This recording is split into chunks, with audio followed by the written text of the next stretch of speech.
ఈ వీడియో చూసే ముందు ఓం నమ శివాయ అని కామెంట్ చేయండి. ఈ నెల డిసెంబర్ 7వ తేదీ ఆదివారం రోజు ఆరుద్ర నక్షత్రం ఏర్పడింది. మార్గశిర మాసంలో వచ్చే ఆరుద్ర నక్షత్రం చాలా విశేషమైనది. జ్యోతిష శాస్త్రం ప్రకారం ఆరుద్ర నక్షత్రం శివుడికి అత్యంత ప్రీతికరమైన నక్షత్రం. పురాణాల ప్రకారం ఈ ఆరుద్ర నక్షత్రంలోని ఆ పరమేశ్వరుడు జన్మించాడు కాబట్టి ఇది శివుడి నక్షత్రంగా చెప్పబడింది. డిసెంబర్ 7 ఆదివారం రోజు ఆరుద్ర నక్షత్రం ఏర్పడింది.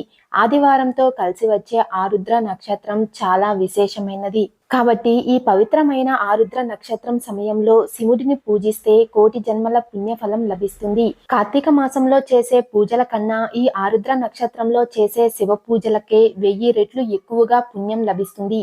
కాబట్టి ఈ ఆరుద్ర నక్షత్రం రోజున శివుడిని ఎలా పూజించాలి, పాటించాల్సిన నియమాలు ఏమిటో ఈ వీడియోలో తెలుసుకుందాం. వీడియోని స్కిప్ చేయకుండా చూడండి. డిసెంబర్ 7 ఆదివారం రోజున పరమేశ్వరుడి జన్మ నక్షత్రమైన ఆరుద్ర నక్షత్రం ఏర్పడింది. కాబట్టి ఈ రోజున పరమేశ్వరుడిని పూజిస్తే సమస్త దోషాలు తొలగిపోయి అష్టైశ్వర్యాలు కలుగుతాయని నమ్మకం. కాబట్టి ఈ శక్తివంతమైన ఆదివారం రోజున ప్రతి ఒక్కరూ ఖచ్చితంగా శివుడిని పూజించండి. శివుని అనుగ్రహం ఖచ్చితంగా లభిస్తుంది. స్త్రీలు ఉదయాన్నే నిద్ర లేచి తలస్నానం చేసి ఇంట్లో పసుపు నీళ్లు చల్లుకొని ఇంట్లో శివ పూజను ప్రారంభించాలి. ముందుగా శివపార్వతుల పటాన్ని శుభ్రం చేసుకుని శివుడికి గంధం బొట్లు పెట్టి పసుపు రంగు పూలతో శివుడి పటాన్ని అలంకరించండి. పసుపు రంగు పూలతో శివుడిని పూజిస్తే విశేషమైన పుణ్య ఫలితం లభిస్తుంది. ఈ రోజున ఇంట్లో పూజ చేసేవారు 8 రకాల పుష్పాలతో శివుడిని పూజిస్తే ఖచ్చితంగా కైలాస ప్రాప్తి కలుగుతుంది. అలాగే గన్నేరు పూలతో శివుడిని పూజిస్తే డబ్బు సమస్యలన్నీ వెంటనే తొలగిపోయి విపరీతమైన ఐశ్వర్యం కలుగుతుంది.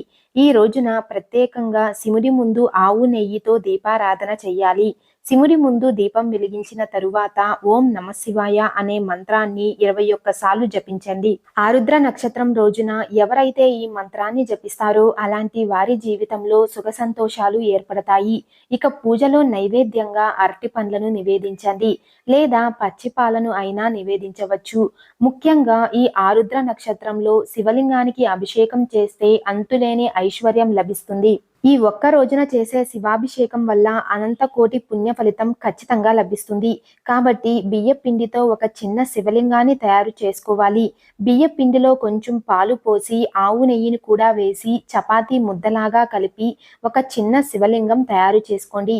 ఈ శివలింగాన్ని ఒక ప్లేట్ పైన పెట్టి శివలింగానికి గంధం బొట్లు పెట్టి శివుడికి అభిషేకం చేస్తే సర్వ పాపాలు తొలగిపోయి అదృష్టం వరిస్తుంది. అంతేకాకుండా శివుని అనుగ్రహం కూడా లభిస్తుంది. ఇలా శివుడికి అభిషేకం చేసిన తరువాత పరమేశ్వరుడికి హారతి కర్పూరం సమర్పించి నమస్కారం చేసుకోండి. ఈ విధంగా ఇంట్లో శివ పూజ చేసి శివాలయానికి వెళ్తే చాలా మంచిది. ఇంట్లో శివుడికి అభిషేకం చేయలేని వారు శివాలయంలో అభిషేకం చేయించండి. శివుడి వాహనం నందీశ్వరుడు కాబట్టి ఈ రోజున శివాలయానికి వెళ్ళినప్పుడు శివాలయంలో ఉండే నంది చెవులో మీ మనసులో ఉన్న కోరికలను చెప్పుకుంటే అవి తప్పక నెరవేరుతాయని నమ్మకం. కాబట్టి ఈ ఆదివారం రోజున నంది కొమ్ముల మధ్య నుండి శివుడిని దర్శించుకుంటే జన్మ జన్మల అదృష్టం కలుగుతుంది. జీవితంలో ఉన్న కష్టాలన్నీ తొలగిపోతాయి. ఈ ఆరుద్ర నక్షత్రం రోజున విభూతిని ధరిస్తే చాలా మంచిది. ఆ పరమేశ్వరుని ఆశీర్వాదం ఖచ్చితంగా లభిస్తుంది. ఆరుద్ర నక్షత్రంలో చేసే అభిషేకాలకు కోటి రెట్ల పుణ్య ఫలితం లభిస్తుంది. ఆవు పాలతో శివలింగానికి అభిషేకం చేస్తే కుబేర రాజయోగం కలుగుతుంది. చెరుకు రసంతో శివుడికి అభిషేకం చేస్తే డబ్బు కష్టాలన్నీ వెంటనే తొలగిపోతాయి. అలాగే తేనెతో అభిషేకం చేస్తే కుటుంబ కష్టాలన్నీ గట్టెక్కుతాయి. అదే బిల్వ పత్రాలతో అభిషేకం చేస్తే పరమేశ్వరుడు ఎంతో మురిసిపోయి మీ జీవితంలో ఎలాంటి కష్టాలు లేకుండా వరమిస్తాడు. అలాగే గరికను నీటిలో వేసి ఆ నీటితో శివుడికి అభిషేకం చేస్తే మీ సొంత ఇంటి కల త్వరగా నెరవేరుతుంది. అలాగే ఆస్తులను కొనే అవకాశం కూడా ఉంటుంది. గన్నేరు పూలను నీటిలో వేసి ఆ నీటితో శివుడికి అభిషేకం చేస్తే త్వరలోనే మీరు ధనవంతులు అయ్యే అవకాశం ఉంటుంది. పరమేశ్వరుడికి అత్యంత ఇష్టమైన దీపాల్లో నారికేల దీపం ఒకటి. కొబ్బరి చిప్పలో వెలిగించే దీపాన్నే నారికేల దీపం అని అంటారు. కాబట్టి ఈ ఆదివారం రోజున సాయంత్రం సమయంలో మీ పూజ గదిలో తప్పకుండా కొబ్బరి చిప్పలో దీపం వెలిగించండి. ఆ పరమేశ్వరుడు ఎంతో సంతోషించి ఇంటిపై కనకవర్షాన్ని కురిపిస్తాడు. ఒక కొబ్బరి చిప్పలో ఆవు నెయ్యి పోసి 3 వత్తులను విడిగా వేసి శివుడికి దీపారాధన చేస్తే మీ మనసులో ఉన్న కోరికలన్నీ ఖచ్చితంగా నెరవేరుతాయి. అంతటి శక్తి ఈ నారికేల దీపానికి ఉంటుంది. ఈ ఆరుద్ర నక్షత్రం రోజున ఆ పరమేశ్వరుడు ముక్కోటి దేవతలతో కలిసి శివాలయంలో నివసిస్తాడు. కాబట్టి ఈ ఆదివారం రోజున సాయంత్రం సమయంలో ప్రతి ఒక్కరూ శివాలయానికి వెళ్లి శివుడిని దర్శించుకోండి.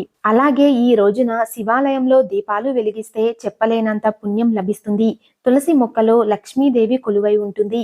కాబట్టి ఆదివారం రోజు తులసి కోట ముందు దీపారాధన చేస్తే లక్ష్మీ కటాక్షం తప్పకుండా మీకు సిద్ధిస్తుంది. దీంతో మీకు అంతులేని ఐశ్వర్యం కలుగుతుంది. ఈ రోజున ఒక 5 యాలకులను తీసుకుని వాటిని మీ బీరువాలో పెట్టుకోండి. ఆరుద్ర నక్షత్రంలో ఇలా చేస్తే మీ ఇంట్లో ఎల్లప్పుడూ డబ్బు ఉంటుంది. ముఖ్యంగా ఈ ఆరుద్ర నక్షత్రం రోజున మీ చేతుల మీదుగా గోవులకు ఆహారం తినిపిస్తే మీ జీవితం అద్భుతంగా మారి పట్టిందల్లా బంగారం అవుతుంది. స్వస్తిక్ గుర్తులో ముక్కోటి దేవతలు కొలువై ఉంటారు. కాబట్టి ఈ ఆరుద్ర నక్షత్రం రోజున మీ ఇంటి ప్రధాన తలుపు పైన గంధంతో స్వస్తిక్ గుర్తు వేయండి. ఈ స్వస్తిక్ గుర్తు మీ తలరాటనే మార్చేస్తుంది. అలాగే ఆరుద్ర నక్షత్రం రోజున ఒక చిన్న శివలింగాన్ని మీ ఇంటికి తెచ్చుకొని మీ పూజ గదిలో పెట్టుకుంటే స్వయంగా పరమేశ్వరుడే మీ ఇంట్లో కొలువై ఉంటాడు. కాబట్టి ఈ ఆరుద్ర నక్షత్రం రోజున చేసే దీపారాధనతో ఆ పరమేశ్వరుడి ఆశీర్వాదంతో సిరి సంపదలు అష్టైశ్వర్యాలు చేకూరుతాయి. ఈ వీడియో మీకు నచ్చినట్లయితే లైక్ చేసి షేర్ చేయండి. ఇలాంటి మరిన్ని అప్డేట్స్ కోసం మా ఛానల్ ని సబ్స్క్రైబ్ చేసుకోండి.